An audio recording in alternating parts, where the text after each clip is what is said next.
Hey, this is Tiger. Welcome to my stream. Hey AJ, thank you for the good evening on the chat. And yes, please listen to the disclaimer that I want to stress. Once again, this is what we're doing here. Talking about playing computer games, so please leave the real railway installations and trains and stuff alone. It's hard enough to do it in a computer game, and just leave the real stuff that is even more complicated to the people qualified and charged with doing this. Game is booting up quite fast. Lofty, nice to have you on the chat. Good evening to you as well. Maybe you can add one or the other piece of information about what we're talking about today, because actually I did not have that much time this week, and I am also running out of topics a bit, so I thought I wanted to look a bit closer into this remaining line, the northernmost branch in the Blackpool branch. This line that is a freight line in our historical DLC. And in real life, this line has been closed down altogether. Spectre, very nice to see you on the chat. Good evening to you. Even though Mr. Boris Johnson promised to open the line up again, but as it seems you did not get around to doing so. What did I want to do? I wanted to play a scenario, actually. An oiled up scenario where we have to go into this line. You can see it here in the preview. We're starting at Preston, and instead of going to Ormskirk to the south, and instead of going to one of the Blackpool terminuses, Blackpool South and Blackpool North, we are branching off at Poulton-Le-Fylde and going north towards what is called Burn Naze, where there is, at the time that this DLC is situated, still a working chemical plant, as far as I know. From what you can read up on the internet, it has been a chlorine factory, more or less. Well, this is why it is also called, if you look at the timetabled services, you can go with your 47. Well, no, I think it is easier to... here's, for example, Burn Naze I.C.I. This is Imperial Chemical Industries, if I'm not mistaken. Burn Naze, getting hungry. Chlorine, not so much. The Spectre, yes. Burn Naze, no, it's not... all the names here have a French twang to it, some of them at least. Not so much this Burn Naze. And Naze is well, something like a flat, marshy land, is from what I have read up. And AJ has subscribed for 17 months, currently on the 17 months. We thank you so much for the ongoing support. So, and Burn, this particular name of this stretch of land, is supposed to go back to William the Conqueror, actually. And yeah, this is what this interesting name comes from. We're running on the 47-4, one of the oldest locomotives in the game. And Just Trains with this DLC has added a couple of more versions of them. Given the locomotive a real headlamp, doesn't have one in the Northern Transpennine version. And it also comes with two different liveries, like the Intercity livery and the LL livery, what I think is called large logo. And CD Radar, hello, woohoo to you, nice to see you on the chat, because it has this large logo on the side, the British Railways logo here. And this is what we're using on this scenario, and taking tank cars with oil. No idea why they need the oil at their chlorine factory, but who understands the chemical industry? Probably they need oil too. There used to be a power plant, as far as I know, but I think that this one used coal, and it has been closed down I think even in the 70s already. This chemical factory, as far as I know, closed down in the early 90s, so it is just the last days of this thing in our TLC here that is situated sometime in the late 80s, I think. And it's quite interesting because this branch line to Fleetwood would actually comes after this Burn Naze, or used to come after this Burn Naze. If you look at it on the map, this is Preston where we start, waiting for our train at the moment, and this is the branch at, I always forgot what it's called, Washam and Kirkham, or Kirkham and Washam, where you can go to the left to Blackpool South, and here you can go to Blackpool North, where is the bigger station here. And here is the junction at Poulton-Le-Fylde. Actually, I can do this now with the newish Kirkham and Washam, it is called, right? With the newish 3 or 2G map. And you can see there is a couple of siding stuff going on, and this is this chemical plant for the chlorine at Burn Naze. And actually, the line would go on to a city called Fleetwood, what is then at the coast. And from what I've read, interestingly enough, this used to be in the 1840s part of the fastest way to travel from London to Glasgow, because then you would go by rail all the way up. Maybe it was a bit of a different line here, not in the exactly the same in the same bed or something like this. But then you go to Fleetwook and then go on a board and then go through the Irish Sea and around the Isle of Man into the, what is it then, the Firth of Clyde, I think, and then you go back and land and go to Glasgow, the last bit, on a train again. Now it has lost some of its importance since the 90s, actually. Nice U-track, says CD Radar, yeah. And it has been closed down. There is a heritage railway operating there, or some group actually who is trying to reopen it for heritage railways. And they have one DMU, I think, and one little diesel shunter, and they've got permission from that rail to reactivate, and they're restoring the stations and Thornton, what is like here, and the line in itself. And there have been always like plans to reopen it again to connect Fleetwood back to the national rail network. And in the 80s it was still open and part of it, but only for freight trains without AWS and stuff, and only for getting stuff to this chemical plant there. That was closed a couple of years later. For us, it gives us the opportunity to use the 47. Severe disruptions on the West Coast main line has caused heavy delays to all services in the area. One service affected is your trip to Burn Naze. A path has been found, however, to allow delivery of fuel to the I.C.I. facility. And it's like always not long enough for me to read it. However, to allow delivery of the fuel. So it's fuel, not necessarily oil, even if it says oil up to the I.C.I. facility. Maybe it's diesel oil. No idea. Your service is due to arrive in a few minutes. Yeah, and this is what we have to do, and we can enjoy the scenery at Preston Station in the meantime. We have those carriages with the express parcels. Might remember that back from that. This is not a nice place, Preston Station, just because it is raining. What's wrong with Preston?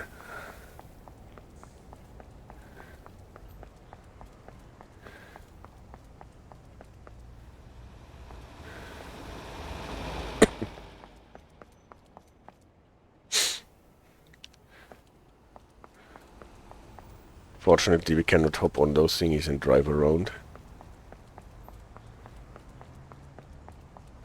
And there is our train coming already. 47 with the tank cars. Not much to enjoy this. AJ. Well, I don't know. No, that would be gameplay to be able. Where they have this a set that they use for the Jeep in the Christmas Elf DLC. No. Manchester 87. Preston is your typical former mining town, which is now in a poor state of repair. Alright, AJ, now you know why there is not much to enjoy in the DLC. Here we are in the 80s. Don't know if it had been a happier place in the 80s.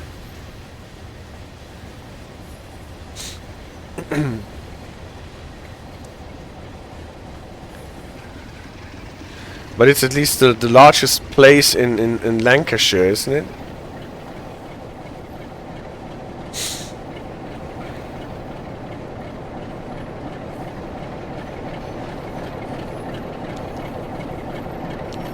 And here is our 47, brought to us by a colleague. We can see it has the high visibility headlamp and our tank cars. Even has a name, the Devisant, the St. David locomotive. Don't actually know where those unique nameplates come from, whether this was the heavy haul pack or wherever. To get the AWS, I have learned that we have to use the isolation switch first and then the changeover switch. Otherwise we cannot use the isolation switch anymore. Then we want to have our instrument lights on. Headlight switch is already on. Marker lights are already on. This train is only held by the straight brake from the colleague that gave us the locomotive here. Interestingly. We have to wait for the signal anyway. At the moment we don't really have slack in our train. Let's see if we can actually see. It took that long for the brakes in the cars to release, and now the cars are rolling backwards and we have a lot of slack in it. No, other way around. We lost all our slack, now we are completely stretched and the locomotive already starts rocking up and down. Nicely done physics, the CD radar. I expect this as the driver just disappeared. Magic, yes. True. So we have a completely stretched train now, held in place only by the straight brake, or is our independent brake, locomotive brake, whatever you want to call it, the one that only works at the locomotive by air directly. What we sometimes or usually use for American freight trains to do hill starts with and stuff like that. I don't know if this is a proper way to actually give the train to the next crew, but at least the physics are working the way you expect them to work. Blub blub, the signal switched to green, and now we can try to get our train to work. You can see if our wheel slip light is actually activating here sometimes.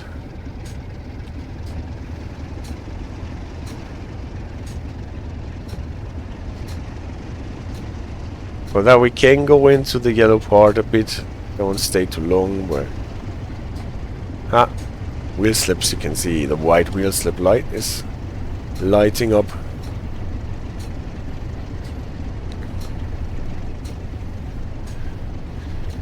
You can see that our brake selector has been set to air brakes, but good timing. That means those brakes are super slow, not only to activate but especially to release. So it's super easy to stall the train by applying the brakes, and you realize, oh, the train is not slowing down, applying more, and then you won't be able to release them and stall the train completely. Only one lamp at the rear at the time, not two red lamps.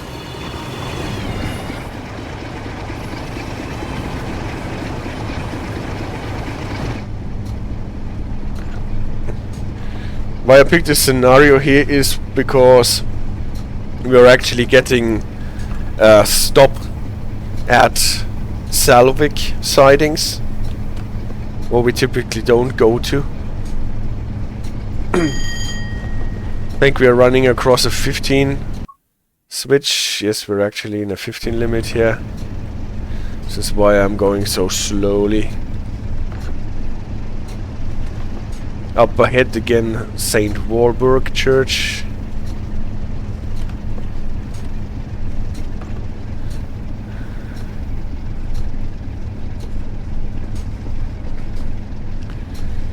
West Coast Main Line is going to the right at this point, and we're going to the left to Kirkham and Washam.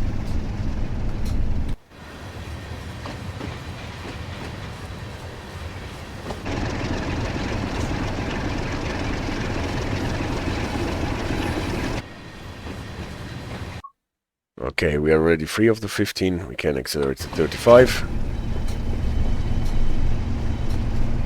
35 will be valid until we clear the entrance to the bridge, when going into this long turn to the left.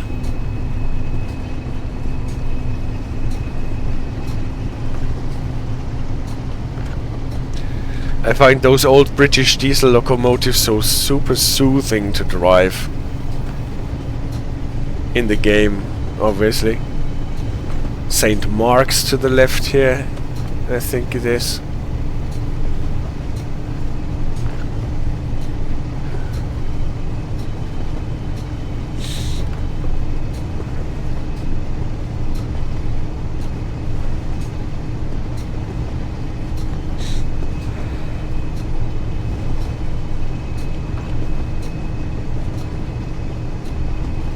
Here is the speed sign. As soon as we cleared this point, we can accelerate to 75. Typically, not on this locomotive, we'll always be limited to 60. We will see that later, typically at least. Don't know if in this scenario we can actually go faster than the 60.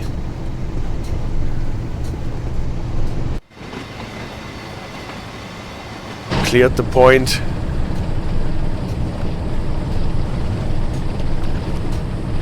And you can see it in the mission objective indicator that we are not going through Kirkham and Washam, but stopping short. Etienne La Sirène, how many locos are available on this DLC? I think originally 2, the Pacer and the 47, and then a lot of them are layering into it. So if you own the locos from a different DLC, you can also use a 20, a 31, a 40, a 45. I think that's it. And the Gronk. So it's 3 with this locomotive. I think a Gronk version comes also with this DLC. So a class 08 diesel shunter. 60, yeah, we're limited to 60 as a freight train.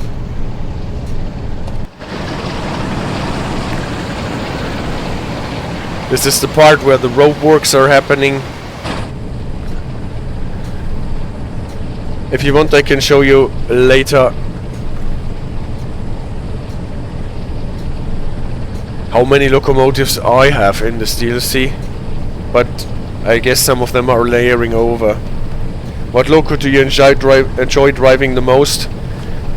Well, this always depends a bit on my mood, and what I totally love doing is to dig into one DLC and one locomotive, or 2 or 3 locomotives, and play them for like 2 or 3 weeks and really get a feel for them, and then move on to the next and sometimes return again. But the old British diesels are definitely one of my favorite locomotives to drive.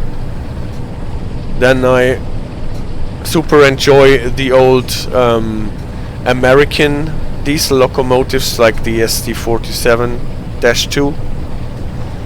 Also the MP15 diesel shunter from the Peninsula Corridor. But sometimes I also love driving the TGV or the I.C.I.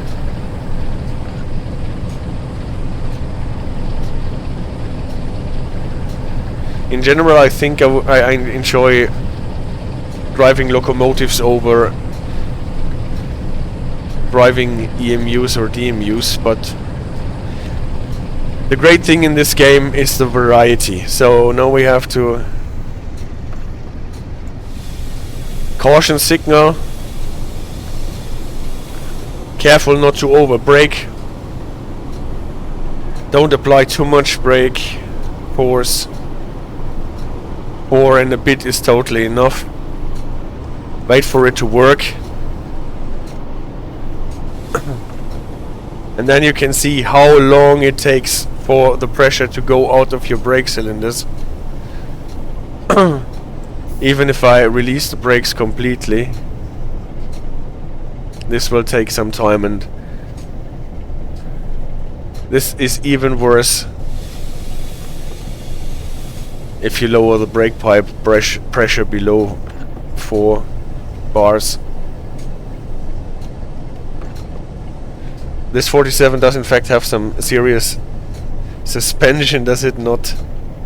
And right in Tiger livery. Yes, the I.C.I. in Tiger Ways livery. But there is also the British class 52 in Tiger Ways livery. Those are the 2 locomotives or trains that are actually there. A poor wiper, yeah, actually, that is true.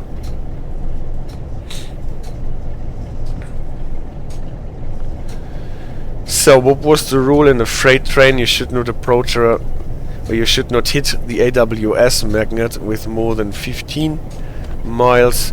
I think the signal is behind the bridge that we can see there. We can't see this. Oh yeah, we can barely see the signal, and it is behind the bridge. What I don't really understand is why the red lights are so hard to see in the British routes. The green lights are much brighter actually, but you can see hardly the red light in front of you. And if I zoom out, just turn it off, the wiper. Yeah, you're right, rain stopped anyway. Put it into park, that it goes back into his position, and then off. So, actually, the approach controlled signal, don't know if it is approach controlled in real life, at least in the game it is. Switched from red to yellow with the junction indicator to the left. That is the siding at Salwick down goods loop. And for that we need to be at 15, so everything is where it is supposed to be. Thank you, CD Radar, for this hint of turning off the wiper.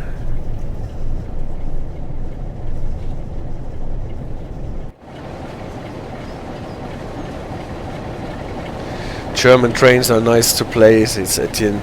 That is true. Well, the Vectron is obviously a nice locomotive to drive.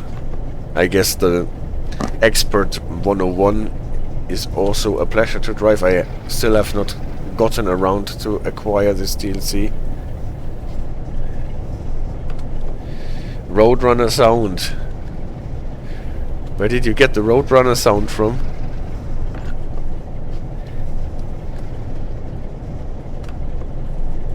From the wiper or from my brakes? I don't know.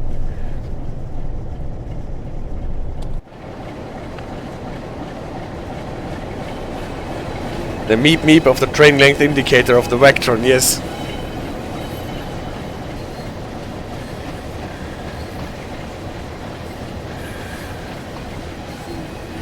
Again, Selwick here. I don't know if all the buildings and all the stuff that we can see to the left, where this nuclear fuel facility is located, where they produce the uranium pellets that you need, or uranium elements in nuclear power plants.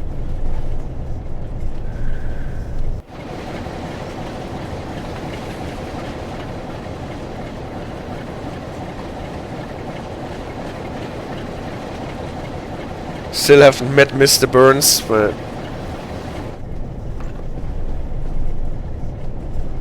Uran for Germany, says CD Radar. Well,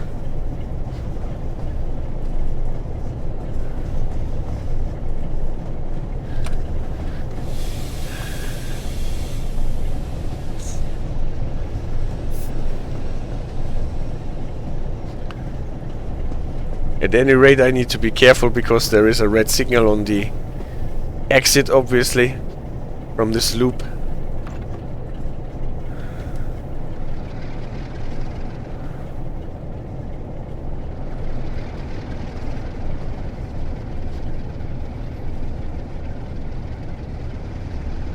We will be overtaken by a pacer, I think.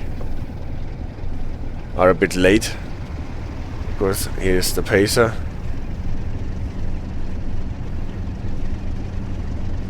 Let's see if we actually have to stop if we are slow enough.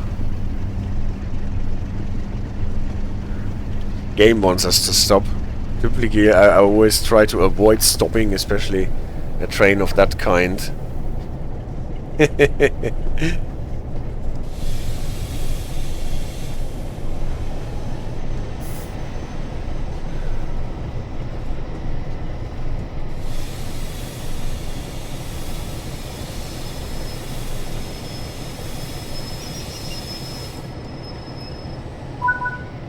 Blub blub blub.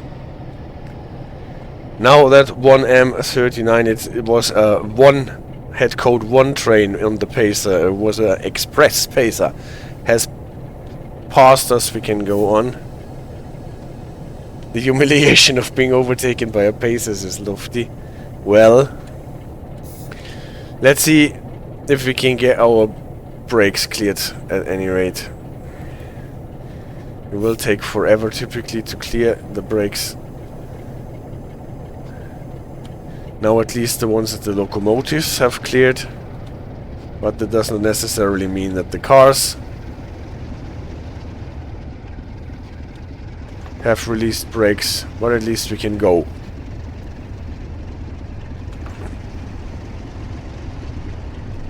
Being overtaken by a pacer, I suspect the DTG really has a sense of humor.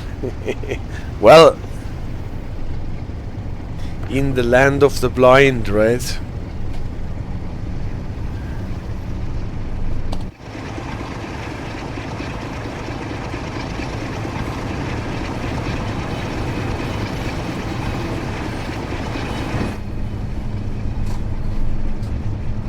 I'm always amazed how long those 47 locomotives actually have been around.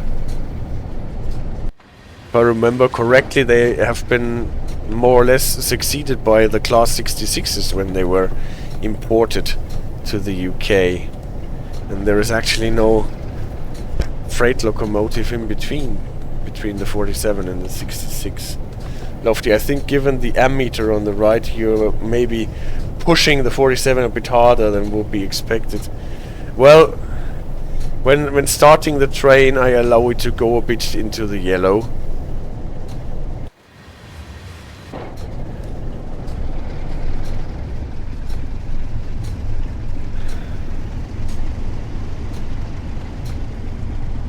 This is why it is yellow, right, and not red.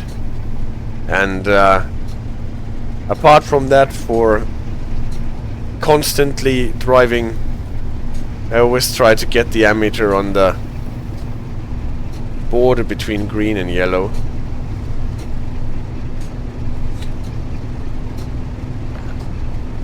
Green means go,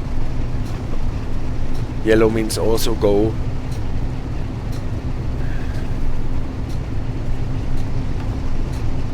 Maybe they even have a plaque somewhere where they tell you how long you can operate with what reading on the ammeter. The spec that says in the cargo line petroleum add-ons you can use the 52 and the 47 to hold those fuel trains. It is kind of fun, yeah. And red means go if no one is watching, or if it is a permissive automatic signal, right?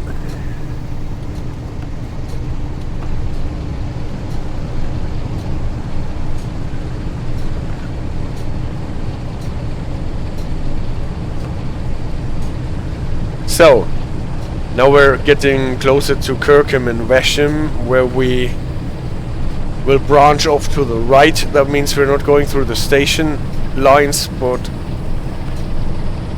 to the right at the next junction.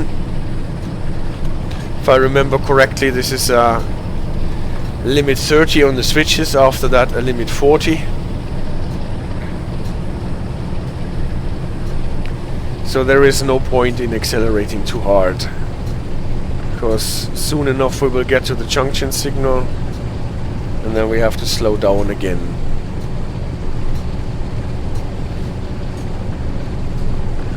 The cargo line petroleum add-ons, yeah. One. Oh! Guys! Reading the chat and Bush spadding out. Well. AJ, please turn off the light in the kitchen. Here we go again. Disturbed my lighting setup.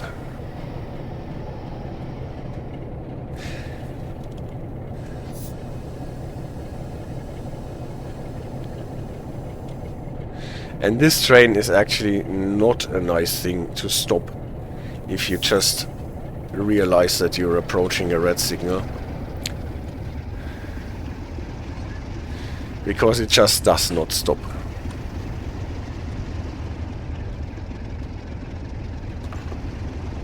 Yes.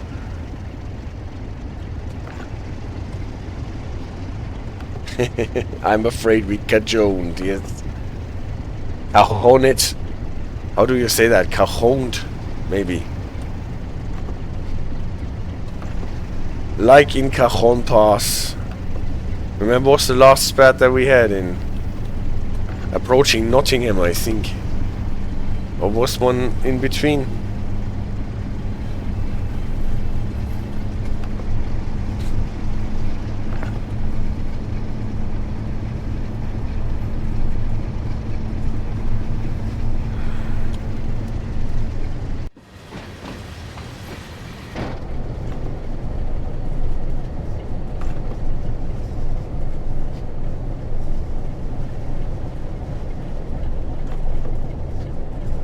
Was one with a steam engine, when I did not take into account the length of the boiler.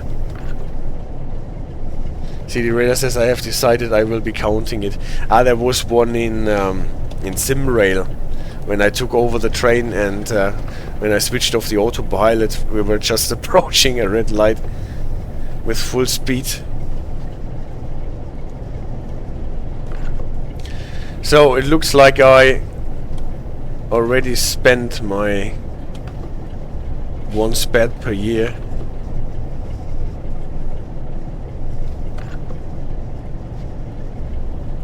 In this year, okay, then you count it.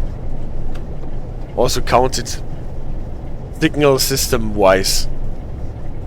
Maybe we have a representative idea about what and which signal system is more likely to produce SPADs. This was the first one, right? Yes, there was the first one. There has only been one stream so far this year, and I did not SPAD then.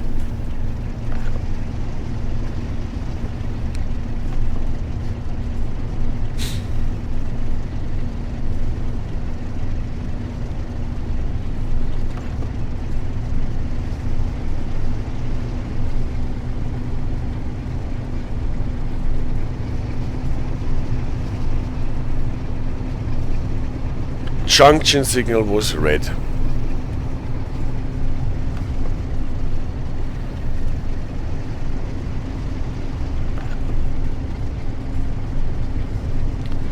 What a load of rubbish.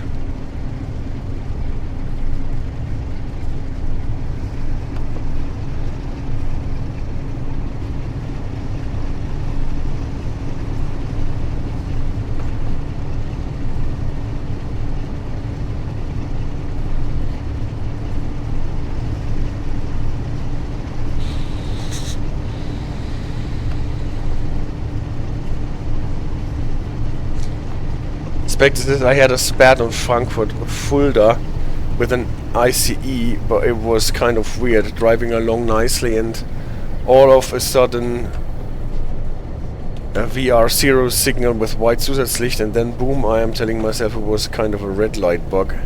Alright.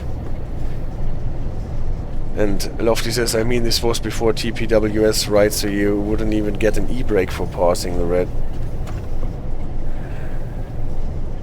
I did not even remember getting an AWS warning, so I think this part of the line is not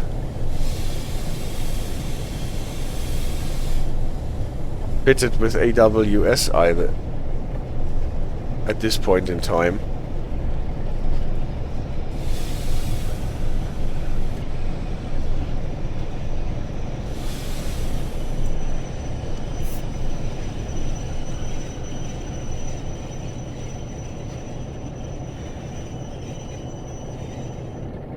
And the red of the British signals in the game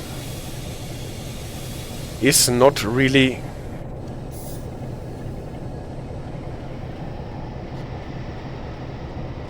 it does not really jump, at least into my eye. The further away you get, the less red it looks. Nevertheless, red it is.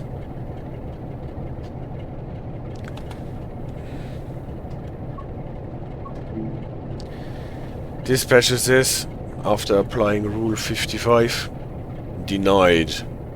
We don't really have a radio set here in our 47. Brake selector, battery isolation switch, handbrake.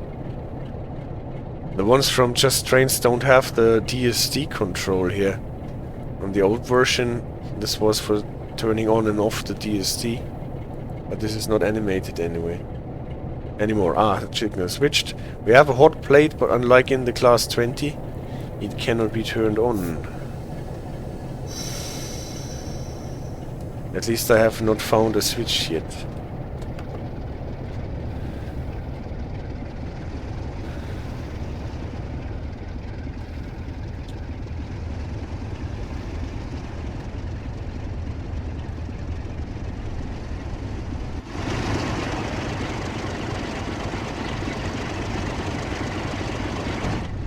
And Tiger, don't forget you started at a yellow signal. That means the junction signal is red at the moment.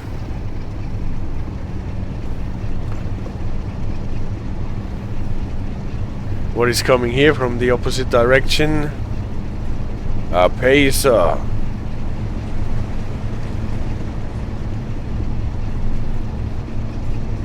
Steaming like a dragon.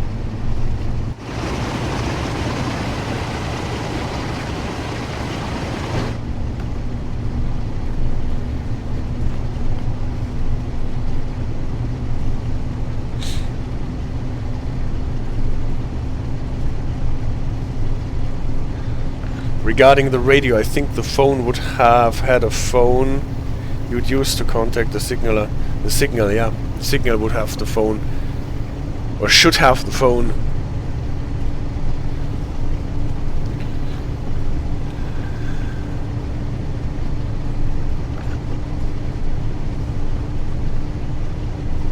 That's true. Didn't see one here. But sometimes on the signals here in this DLC, you can see the white diamonds. Exempting you from the Rule 55, so actually it should have been a telephone. And without a telephone, there was always the fallback rule of walking to the signal box if you're held at the red signal. Would have been extremely annoying here.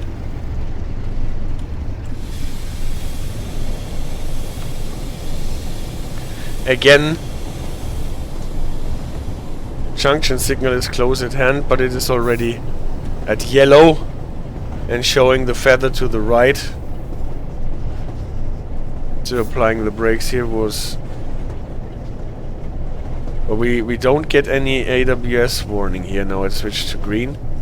And the green is much more conspicuous than the red on the British signals. They should pull a cup phone out of the signal box. It's a CD radar. That is true. One of 2 old tins of cucumbers. And then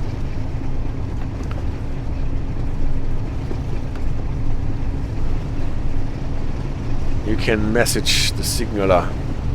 Talking about signaling boxes in this game at Blackpool North, at least, what I just have seen is that they not really animate, but they put all those gearings that the signal box uses to mechanically move the switches. You can see them in the game. I don't think that they are animated, but you can see how those lines go from the signal box to the switches. You should do a Breel in SimRail dispatcher mode. Should I?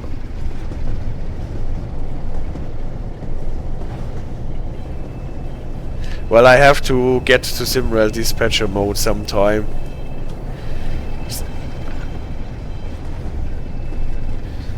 A B-reel, I know, I understand. Yeah, we do that at some point in time. Then we go on a server where we cannot annoy anyone, and then I will dispatch around. B-reel, yes. Yeah, you were right. I just did not get it at the first time.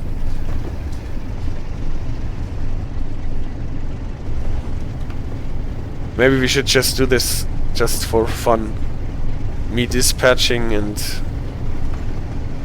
you can explain me as we go, as we're actually what we are actually doing there. Did we clear the switch? Yes, then we can go 40.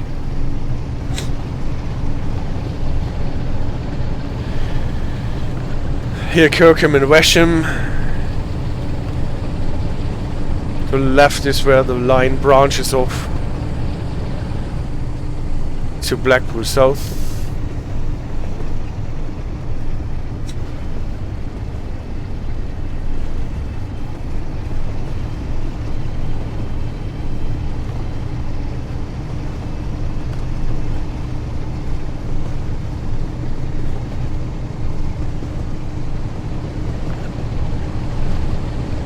Yes, you guys can bring me up to speed for dispatching.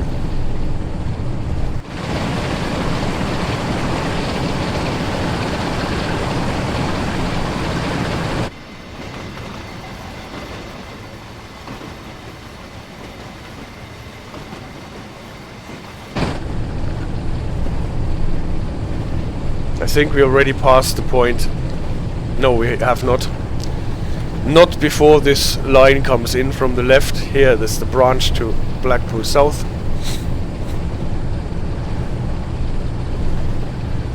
And as soon as this line is in, there should be the increase to 70 now. Yeah, here it is. Signal is clear.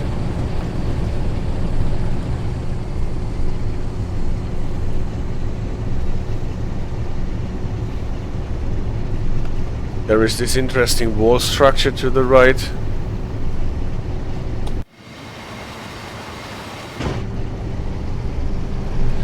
And now we can put the foot down and get this 47 up to speed with our cut-off tank cars.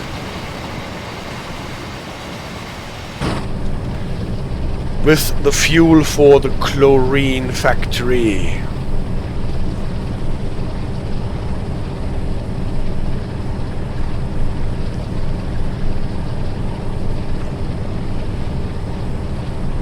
Putting the foot down is probably the wrong idiom for a train that's lofty. Yeah, they might be right with that.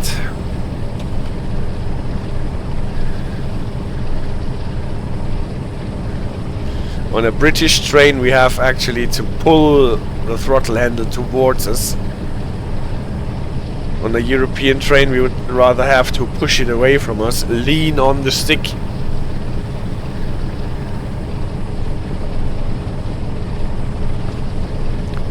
Caution signal is, or distance signal is off.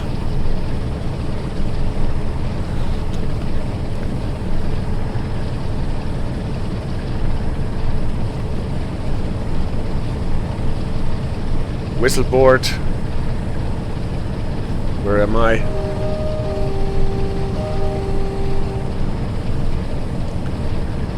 For this level crossing,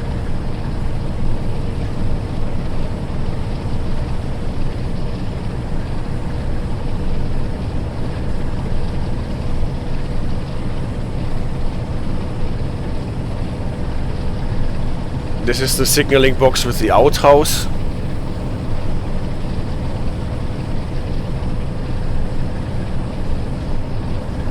Can't see it when passing.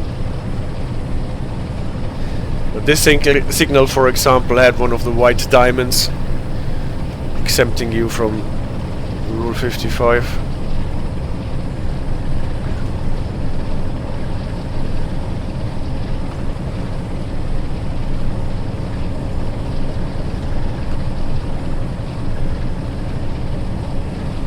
This is the signal with the white spot on the bridge so they can see the signal better.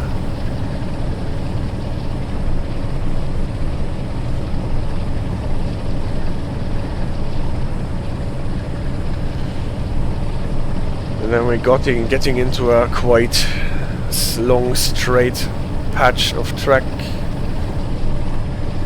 at the end of which we have to prepare to slow down to 50 and eventually 20. I think, at least if you want to go to Blackpool, it's faster actually, yeah. If you go to Blackpool North, you have to branch off with 20. For the Fleetwood branch line, it's probably 15 at some point, even. Chuck Skull 966, this is quite impressive content. You're right, this is really nice content here. Just Trains did a great job with this DLC.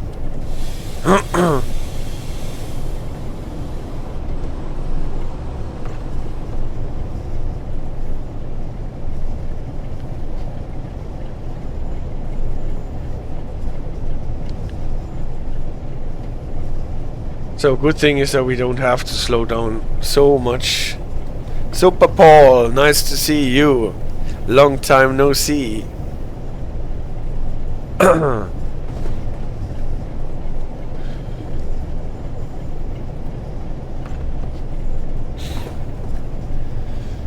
these old lines it is always interesting to see how many signal boxes there actually are. There's a signal box just for this crossover here.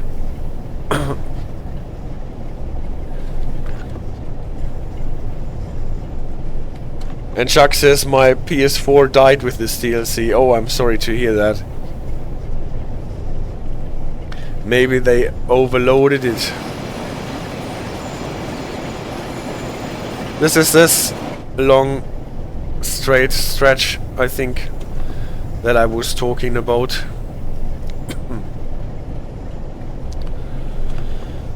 And what you see to the right, I think it's the River Wire.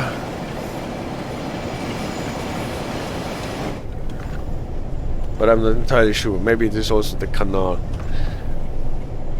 Yeah. Did not check this on Google Maps. Slow down to 50, I think somewhere around here we have to be down to 50. Was a bit late. No, it was something else. Behind the bridge I would have guessed that there is the 50. But on this heavy freight train with the good timing on the brakes, it can't hurt to be early on the brakes, especially since we have to slow down to 15 probably when branching off to Fleetwood. And Chuck says still this is one of the best routes available for trains in the world. I don't challenge that. I would also count it among one of the best. Here's the 50. Bridge, and then we should already see the Poulton station.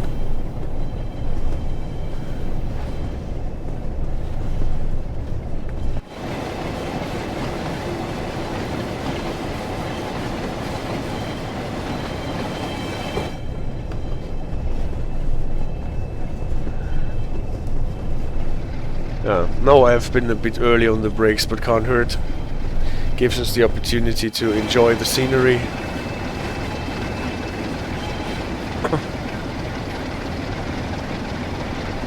That's a cricket ground over there, I think.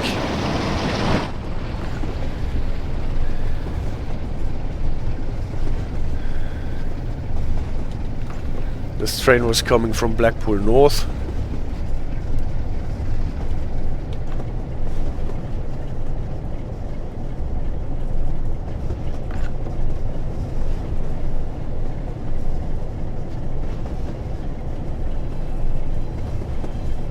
And see, the radar does not think that that river is the appropriate name for this little creek.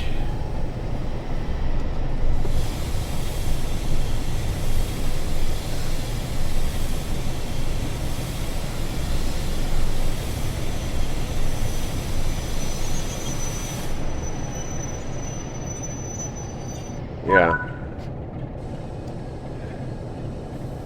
You may proceed onwards towards Burn Naze once the signal changes, and it has changed already. You can see the old version of the junction signal, 2 blades, one for the left track, one for the right track, and we have been cleared to go on the right track. You can see this diamond shape thingy here, so we are exempt from rule number 55 because of the diamond. The X means there is no position of safety, so we are not only exempt from having to leave the cab, but we also are not allowed to leave the cab. Telling you this because I wanted to give the brakes on the cars a chance to release before we go on with our journey.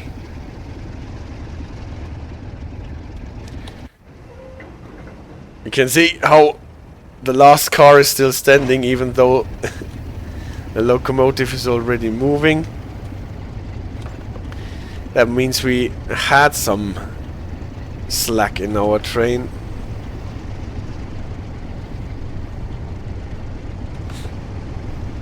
So is there a 20 it says, but I thought there was a 15 limit that was jumping in my face. To the left the branch to Blackpool North. To the right is the Fleetwood branch line that in this DLCs in the 80s was used. Here to the left you can see the lines that go to the switches that are operated by this signaling box. This branch line that was used for freight services going to the chemical plant at Burn Naze. Etienne asks, do you also drive in real life? No, not trains at any rate. I'm neither a professional nor an expert. I'm just playing the simulator and the game.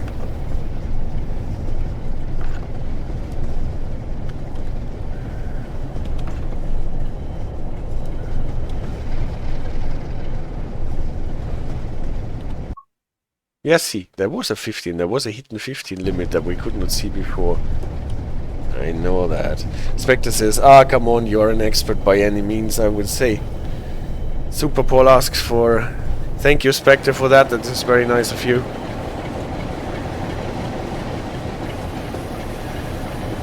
But still, Obviously, it is a question of how you define an expert, and I just like learning more and more and more about trains and signaling and train control system. And I'm always happy if some real experts comment on my videos, like Simon Lowe the other day, providing really interesting detail that you cannot find on many sites. Now we are back to 35.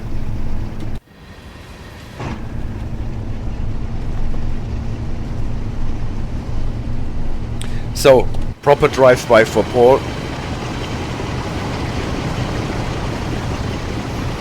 You can actually see the 15, but obviously not for the line that we are on. Must be for the left one then, right? My favorite loco, we had this before, what I really enjoy most is the diversity that you have in the game. And in general I prefer the old diesel locomotives over the newer ones, but then driving the Vectron is obviously a pleasure.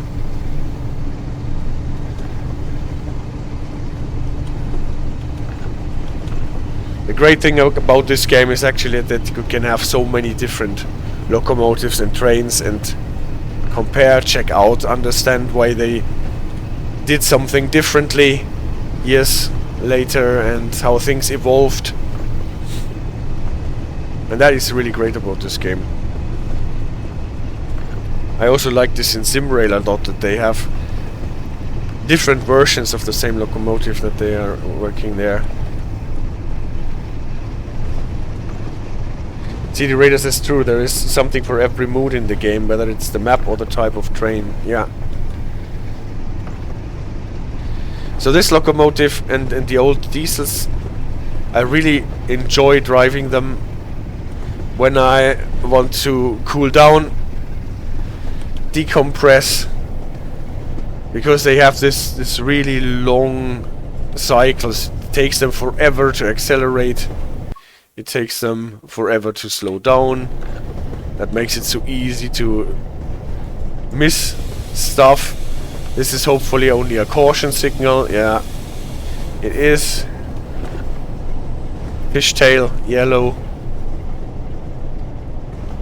But this means that the next signal will be at danger.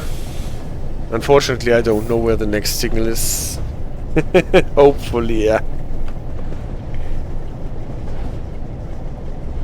Sometimes not too easy to see. Now here, for example, you have this telegraph mast in front of the signal. That is not really helpful to see where the blade is pointing. Fortunately enough, it is only the caution signal that is on again. So for whatever reason we have two caution signals on. This here is probably the disused station of Thornton. That has in real life been restored by this Heritage Railway Society.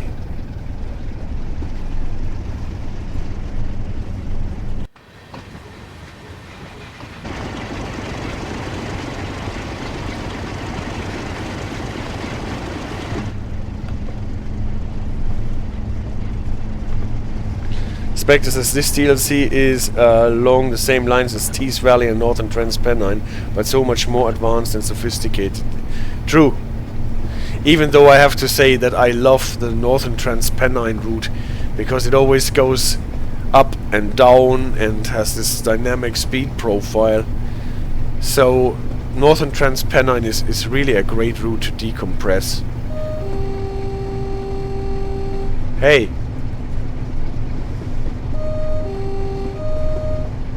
Sometimes you cannot move the lever properly. A remaster for that would be great, you're right, yeah. And Chuck says, for me it's class 66, classic and modern loco.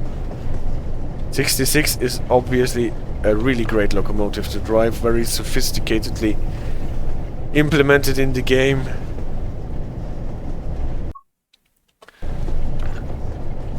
Yeah, I'm going so slow because we always had the caution still, but now the signals are open again. Can actually accelerate a bit before we have to slow down to 20 at some point.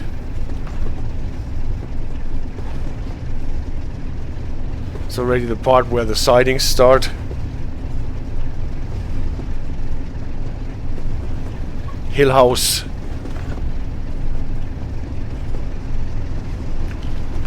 I.C.I. Hillhouse. Imperial Chemical Industries.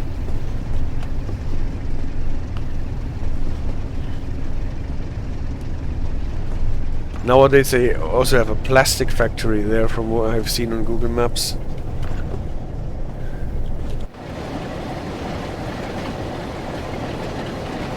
Unfortunately, I've not found any services yet that make use of those sidings here.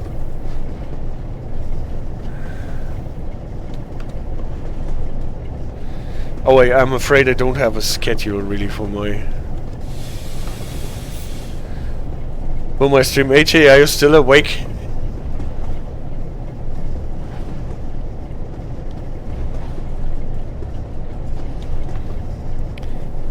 Every Sunday, yes, that is the point. Typically every Sunday, unless I don't get around to doing it, or I have something that I want to present, then I will put it up with short notice. But typically every Sunday at the 19 UTC, you can find me here. And sometimes we are doing tutorials about signaling stuff or train protection thingies.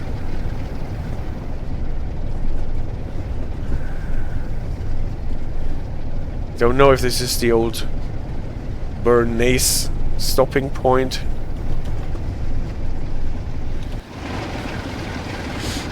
I love those defunct stations and disused stations with the debris and stuff all over.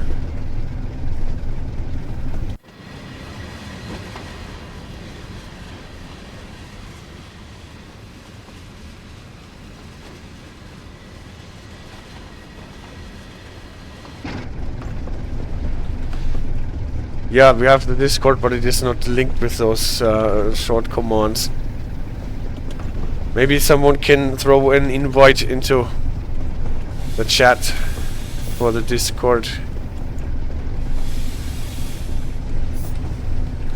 How does that work with Discord? Spectre says, got an account there, but have not found Tigerways there. Thank you, CD Radar. Well, I don't really do much on my Discord. I have it for sharing files sometimes and for discussing things that people are interested every now and then.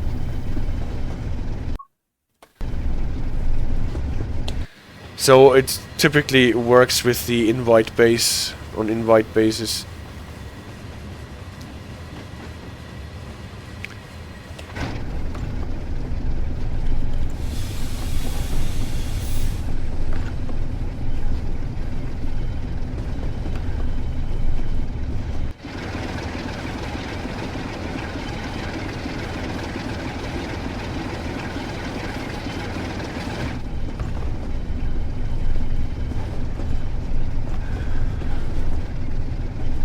So we're getting to the reversal point so that we can reverse our train then into the siding.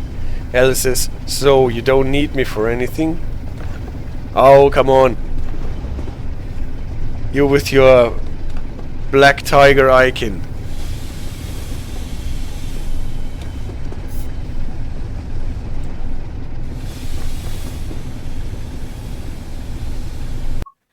Oh, I went over the speed limit probably.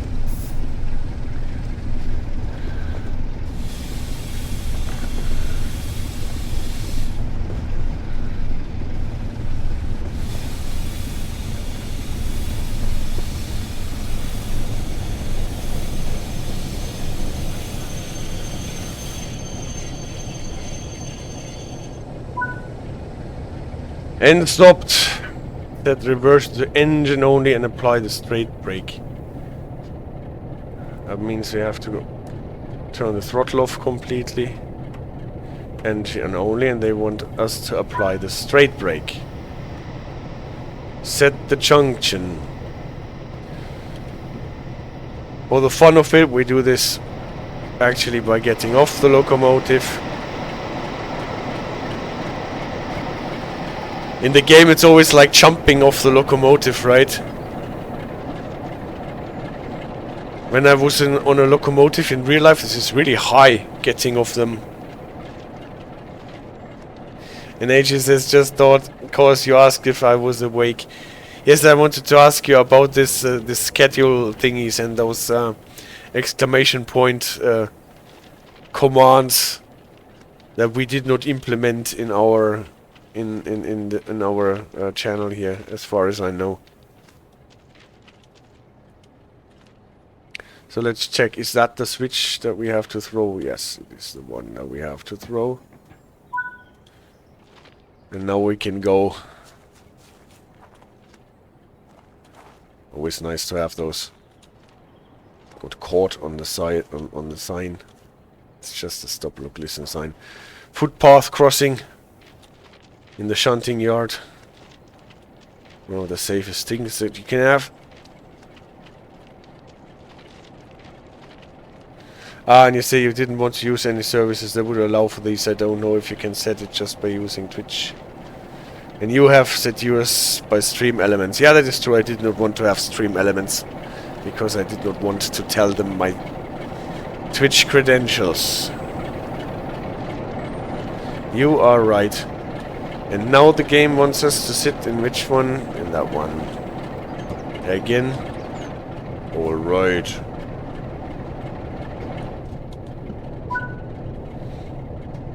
Set the reverser to reverse, so they want us to reverse it from here. Oh, that was too much. Set the driver's brake to running, that is already what we set it to. And then we can go back. But I don't know about British rules, but usually you should not reverse a train like this without anyone guarding your back, so we would use Hank sitting here on this, putting his foot here on this plate, holding on to this ladder. The radio in his hand.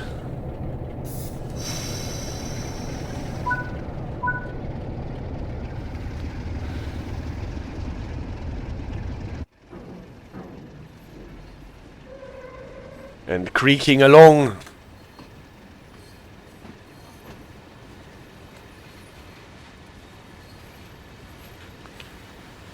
Can shoo away people who try to cross the line here on the footpath.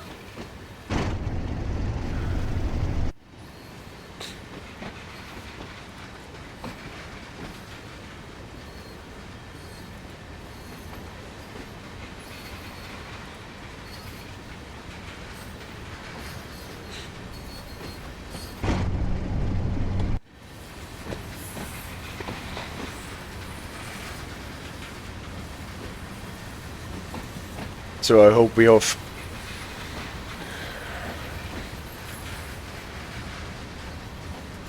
hello.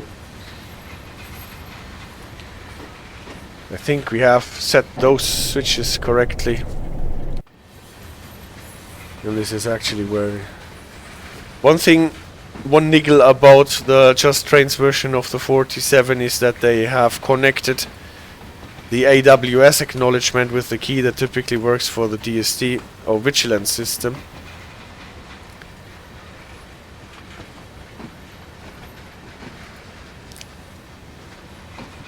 This is why I always acknowledge the AWS even though there is no alarm. Because my left pinky is always operating the CIFA on a subconscious level. Respectively, the vigilance pedal.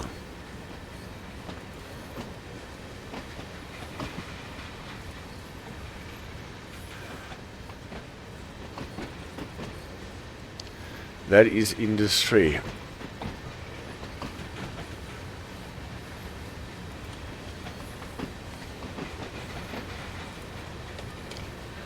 I think we don't have to go all the way until we reach 0 yards, because the end of the train has to end up there. How long are we? 230, so 200 yards. Or even 220 should be okay.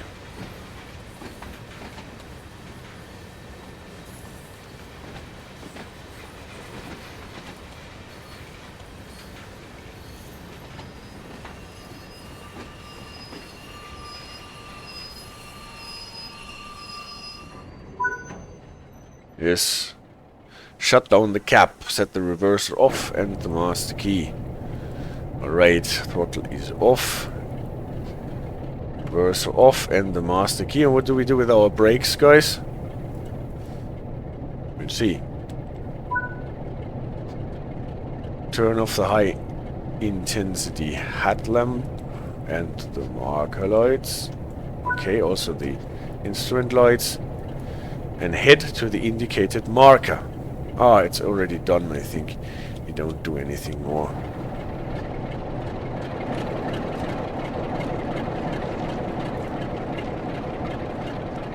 And the indicated marker is somewhere around here. And that's the scenario, guys. What is nice about this scenario is that we're using the Selwick sidings and that we are sent here into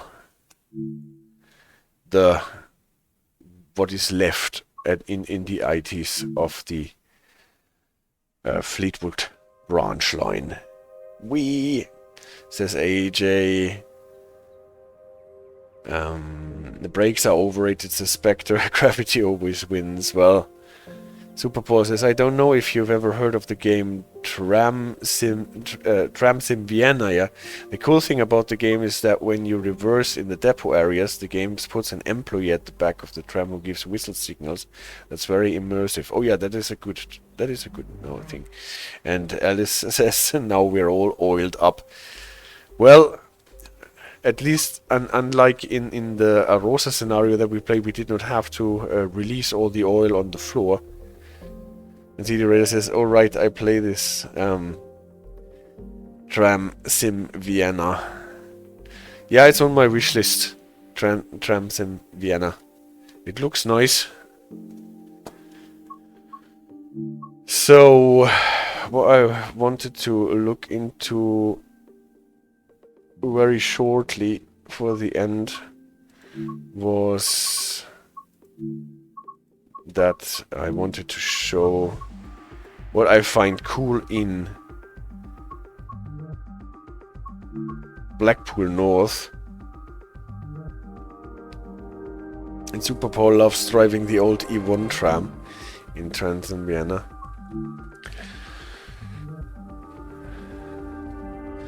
So the Gronk Class 08 diesel shunter is one of the locomotives that comes with this DLC, together with the 47 and the Pacer.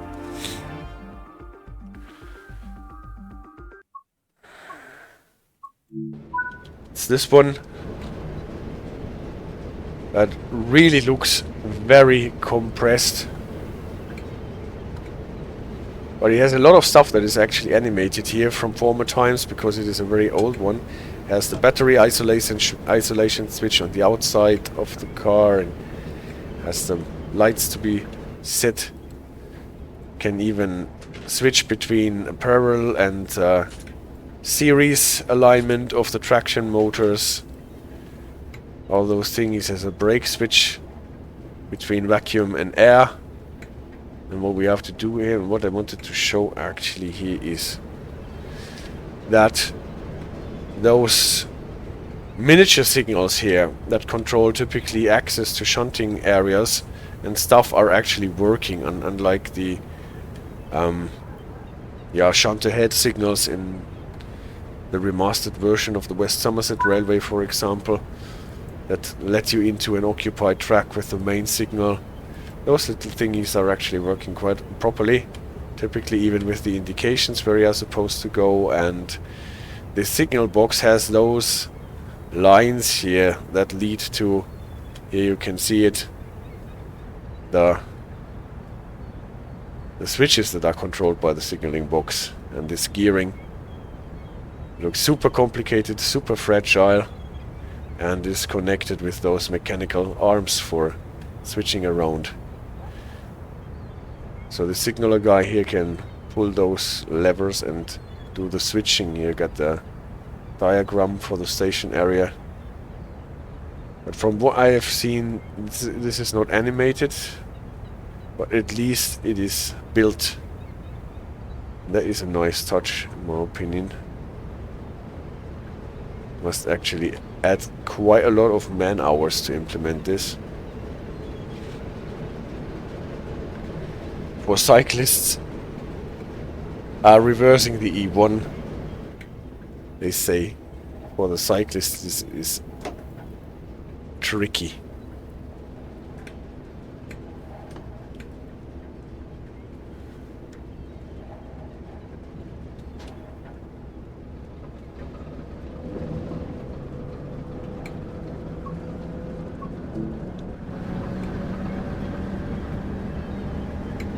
Never mind.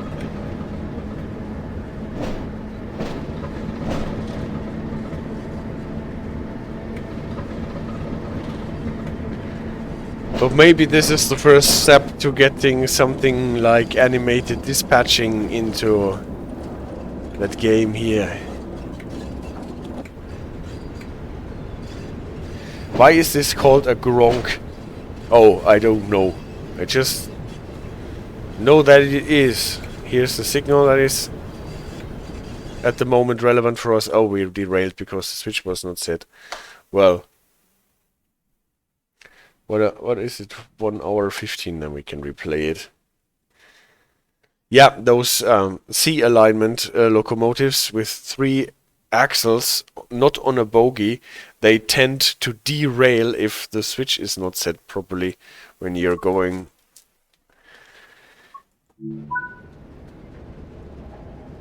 Not facing the points, but the other way around. So when you're shunting with those thingies, always make sure. I don't know if it is called a Gronk because it looks like a Gronk or sounds like a Gronk or handles like a Gronk. Whatever a Gronk may be. So this time make sure that the switch is actually set properly. Can't do this with the camera 3. Then we will do it with the 2D map. Where are we? We are here on this siding. You can see that they did not set the switch properly for us.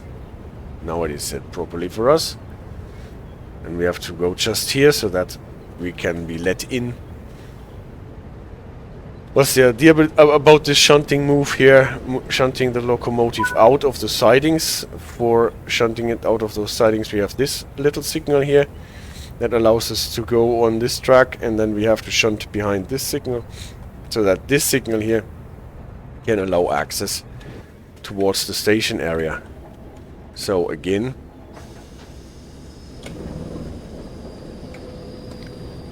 it's a trap, yes, that's totally so.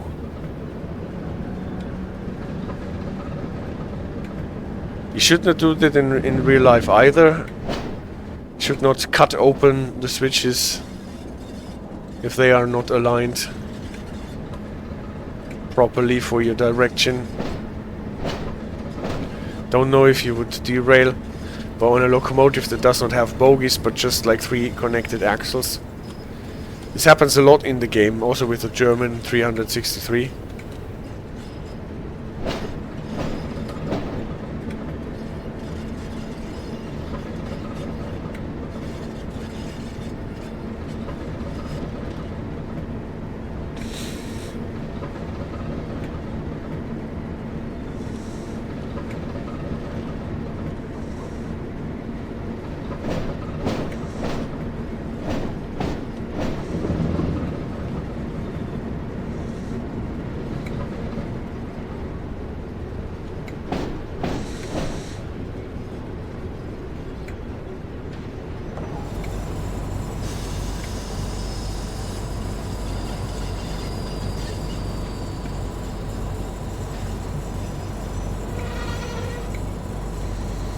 So, wait for a moment.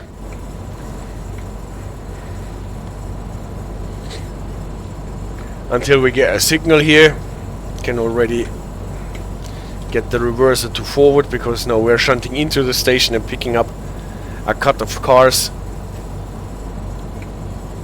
This wait for a moment thing is used a lot in this DLC for shunting movements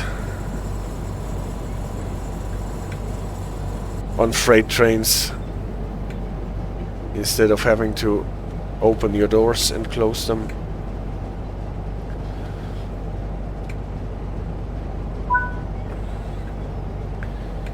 So, and the topmost is giving us a green. That should usually say that we have to go the first to the left. And here, careful again, there is another signal that we have to adhere to. So, when we're driving from this position here, we cannot actually see that signal properly. So let's go to the other end, where we can also drive this locomotive properly. You can see all the handles are actually on both sides and connected with rods.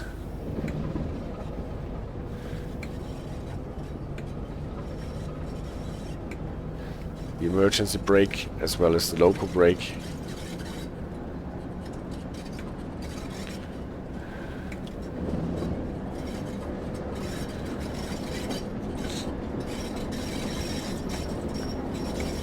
And now that we are approaching this signal, we ask a signal to let us in, and the signal is set. And here it is actually not one of these miniature signals. You can see it is not painted in red with a little white stripe, but it is mostly white with a little red on the borders. And this is a call on or shunt ahead or subsidiary signal that allows you to go into an occupied track.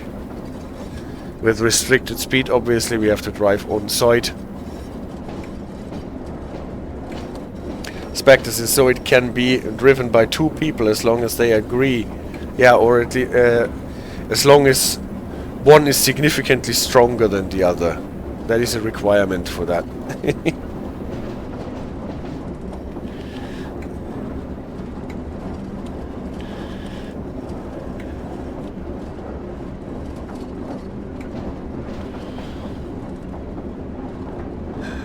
So, before we actually couple up,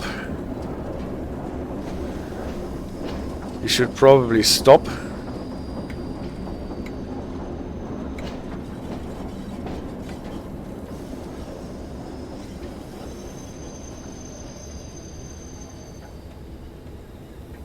Secure locomotive with the loco brake. And then make sure that we can actually couple up, because those cars, they have a coupler that can be switched around, and with this Buckeye coupler, or this a Jenny type coupler, knuckle coupler, we've talked about this in the video about the knuckle type couplers, it cannot couple to our chain link coupling that we have here. So we have to get it out of the way, and it has a hook so that we can use it here. Again, a pacer. Almost running us over.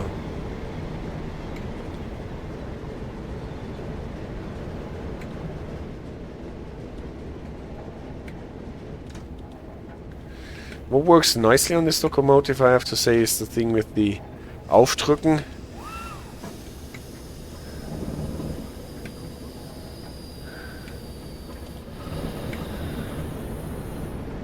To be able to couple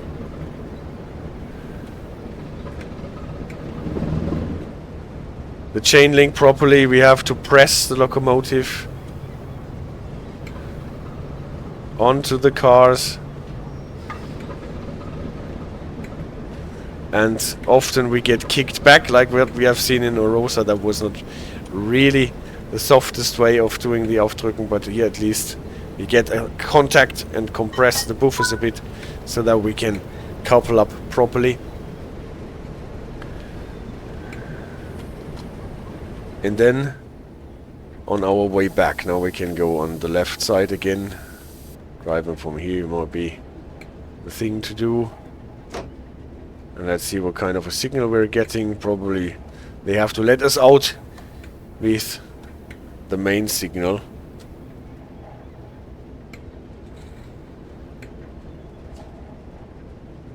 Otherwise we can't leave. There is only a main signal on this post. Interestingly enough on the right side, not on the left side where you would expect it to be. Still holding this thingy with 33% of loco brake. With empty cars this might be okay.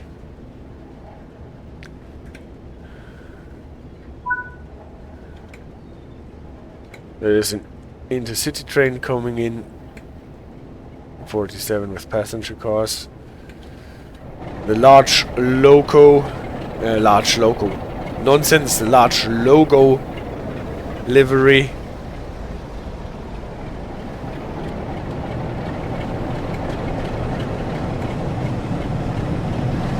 And as soon as the interlockings are cleared by this train, I think they will give us a clear signal. Oh no, actually they gave us a signal here. Is that true? Is that ours? No, we still have to uncouple. We have a loco on the other end that we have to uncouple. Did not pay attention to that. Don't want to take the 47 with us. Is that so? The signal is not for us here on the right side. Don't really trust that.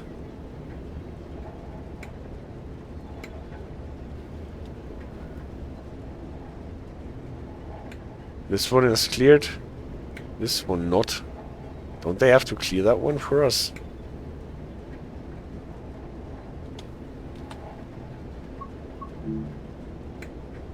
No route available.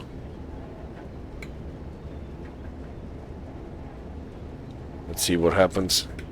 Maybe I broke it because I waited so long to uncouple.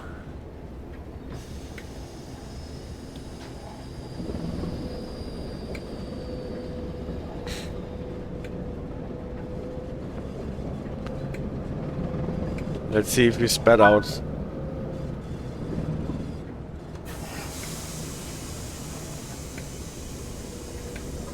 No, something else happened, like the wait. Wait for signal to change. Okay, then we don't go. Then it would have been a real SPAD. 2 in a day. Ah, no. Is there another train coming in? Or going out? Maybe this one that has this signal is going out. What line would that be? Aha! The 101 is leaving for special. Okay. It's actually really a special train it has. 2 101s and additional cars. No, it's three 101s. Two car and 1 3-car 101. Overtaken by a 101, dare I say, after the pace. I know that. Well, on a Gronk you can accept this. Our maximum velocity on a Gronk is 15 miles. So I think you can be overtaken by a 101. Here it says 15 miles, but we have route availability of 5. That means we can go on every shitty track that they find. And now my signal cleared, thank you very much.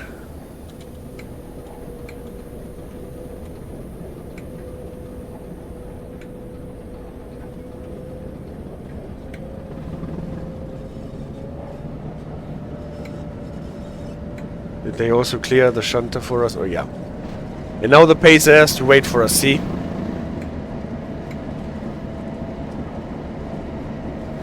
Just check if the switches are aligned properly.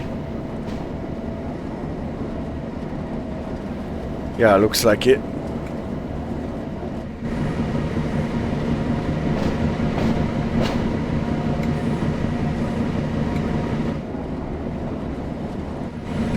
now it's this little signal that is relevant for us with the US coding.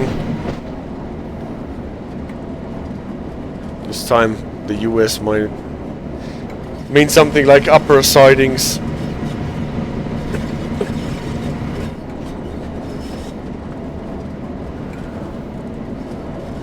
Hey, sir. The orange pays ass wait.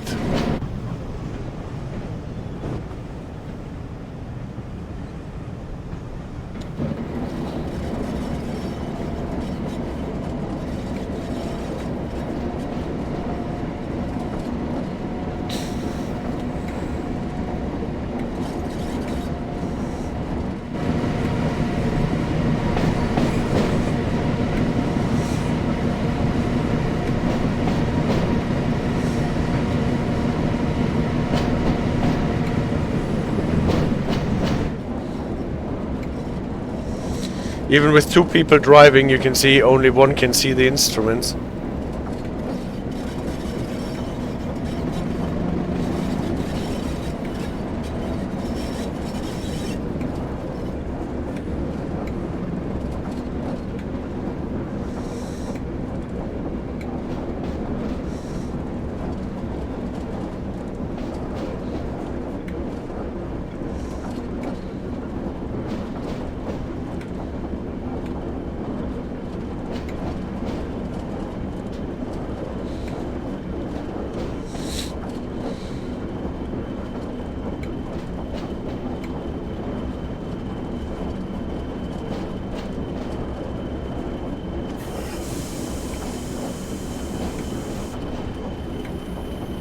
Should be a class 40 to the right.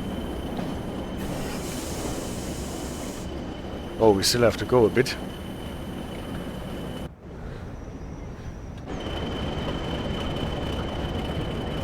Class 40 is so sweet with the nose.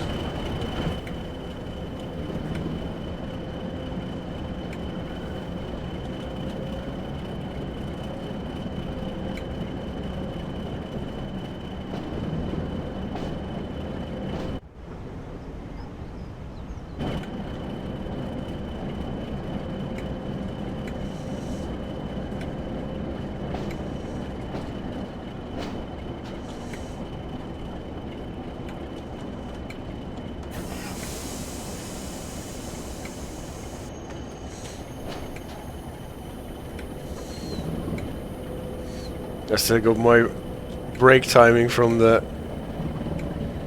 oil train. That's why I'm short all the time. But now it should be okay.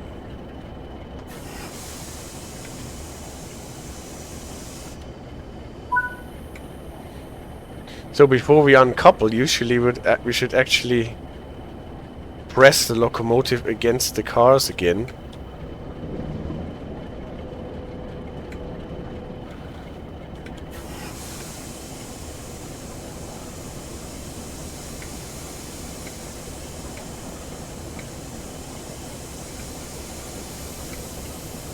Apply the brakes fully maybe, so that the cars don't run away as soon as they are uncoupled. In the game it's not a problem, obviously.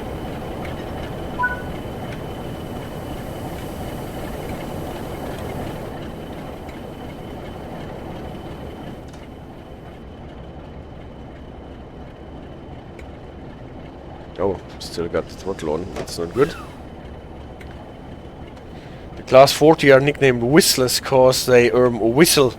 So maybe Gronks do Gronks spectre. This is a theory. Maybe this is the sound that they make when they run across switches. Gronk, gronk.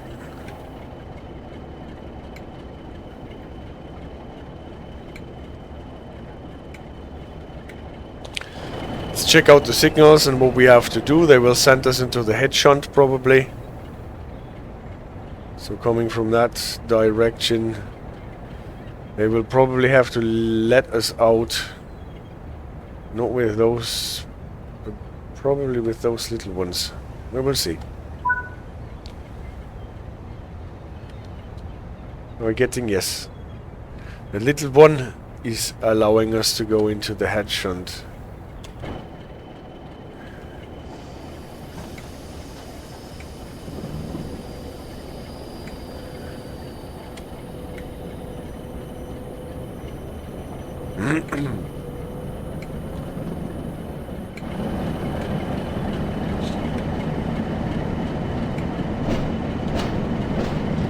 I always find this quite interesting, playing around in free roam with the signaling at the station, because the station signaling is sometimes so weird,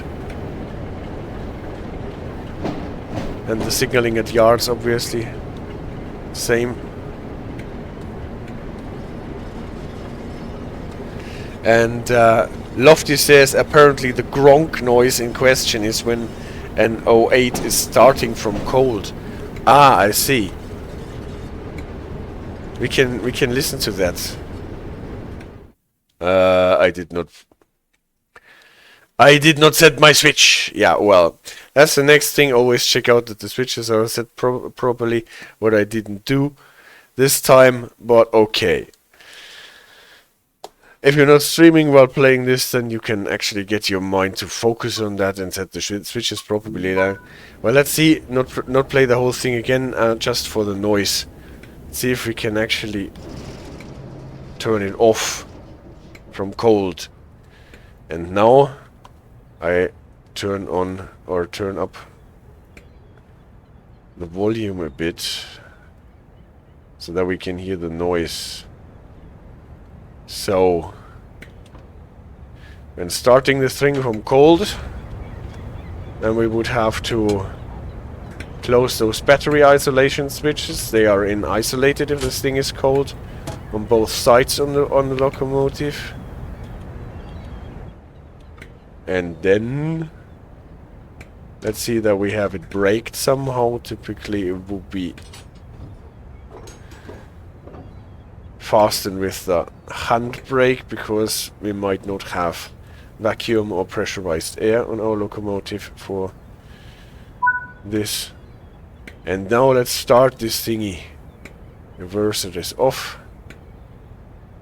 Probably we have to put it to engine only if I remember correctly. Can we set it at anywhere? No, we can't.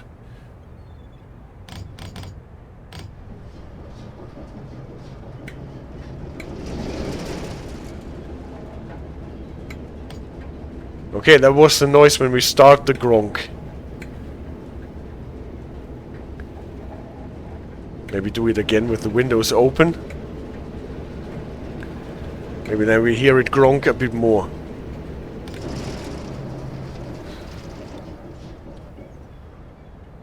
Again.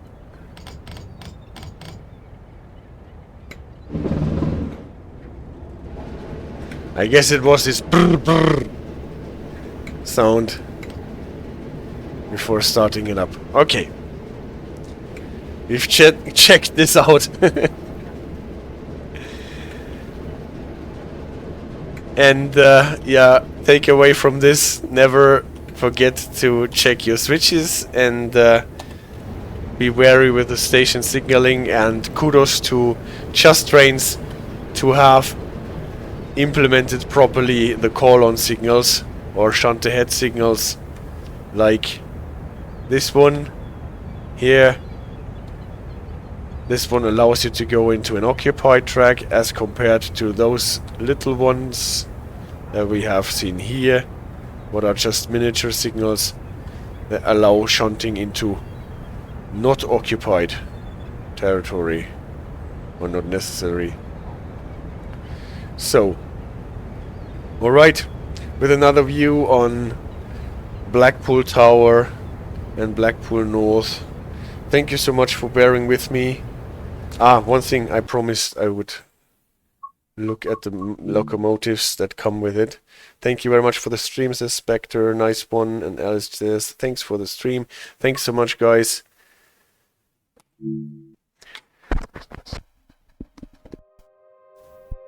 I promised to have a look at the locomotives that can run on my version of this DLC here, from what is layering in from other DLCs. I will do that quickly before I log off. And yeah, many chimneys, the CD radar in this DLC and in Blackpool. So if you go to the Blackpool branches in my DLC, then you find the Gronk, obviously. The one that lives on the Blackpool branches. You have Gronks on different DLCs, but they don't layer in, as it seems. You got the 101 from Tees Valley line coming over with the 2 cars and the 3 cars version. So this is not in the DLC itself, I think. Then you have a lot of pacers, like 1, 2, 3, 4, 5, 6, 7, 8, 9, 10 versions actually, with different liveries, and they give you the years that they were used in. So I've not checked if the newer versions with the 1993 plus have a different gearbox, not the automatically changing gears mechanically epicyclical gearbox, but I think it is a hydrodynamic gearbox that they should have after the refurbishment. Didn't check it out, but at least you've got a lot of different versions of it coming with it. The Liverpool crew LMS Denier 8F is layering in, not the Jubilee, but the 8F is coming in, and the Class 20 is layering in, and the Class 31 is layering in. Those are 2 standalone loco DLCs as far as I remember correctly. Then you have the Class 40 from Northern Transpennine layering in 2 versions. One version's with this black board around the front marker lights, and the other version is the one where you can flip those white discs around the marker lights around. The 45 from Northern Transpennine is coming in, and the 47 that lives in this DLC originally in 3 versions, with the blue one with a high visibility headlamp and the intercity livery, and the large loco one, and the one from Northern Transpennine is layering in as well. If there are other DLCs that layer in that I don't own, I can't tell you, but those are the locomotives that you find in this DLC. Thank you so much, guys. Now I turned on the music, or turned up the volume for the music so much so that we can hear the gronking of the Gronk locomotive, and I have to shout over the locomotive. Nevertheless, thanks a lot for staying with me, and see you soon, hopefully. Take care, have a nice week and a great time. Bye bye.